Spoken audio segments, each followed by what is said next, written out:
மாணவ நண்பர்கள் அனைவருக்கும் வணக்கம். நான் உங்கள் பொன்வேல் பாண்டியன்.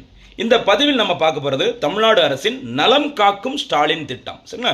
இந்த நலம் காக்கும் ஸ்டாலின் திட்டமானது ஆகஸ்ட் 2, 2025 அன்று தமிழ்நாடு அரசினால் தொடங்கப்பட்டது. இந்த திட்டம் தொடங்கி வைக்கப்பட்ட இடம் சென்னை, சரியா, மயிலாப்பூரில் அமைந்துள்ள செயின்ட் பீட்ஸ் ஆங்கிலோ இந்தியன் அந்த பள்ளியில் தொடங்கி வைக்கப்பட்டது.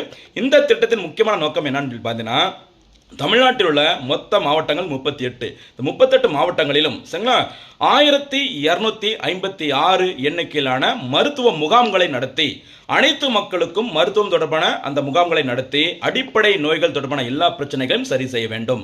இந்த திட்டத்தின் மூலம் யாருக்கு முக்கியத்துவம் கொடுக்குறாங்க அப்படின்னு பார்த்தீங்கன்னா, மாநகராட்சி பகுதியில் முக்கியத்துவம் கொடுக்குறாங்க. அதே மாதிரி ஊரக பகுதிகள் கிராமங்களிலே முக்கியத்துவம் கொடுக்குறாங்க. அதே மாதிரி ஆதிவாசி மக்கள், அதாவது பழங்குடி மக்கள் எங்க வசிக்கிறாங்களோ அங்கெல்லாம் இந்த திட்டம் அதிக எண்ணிக்கையில் செயல்படுத்தப்படும், அதாவது அதிக எண்ணிக்கையில் முகாம்கள் நடத்தப்படும் சொல்லியிருக்கிறாங்க. மொத்தத்தில் மக்களுக்கான நோய்களை சரி செய்வதற்கான அந்த மருத்துவ முகாம்களுக்கான ஒரு சூப்பரான ஒரு சுகாதார திட்டம் தான் நலம் காக்கும் ஸ்டாலின் திட்டம். மறந்துடக்கூடாது.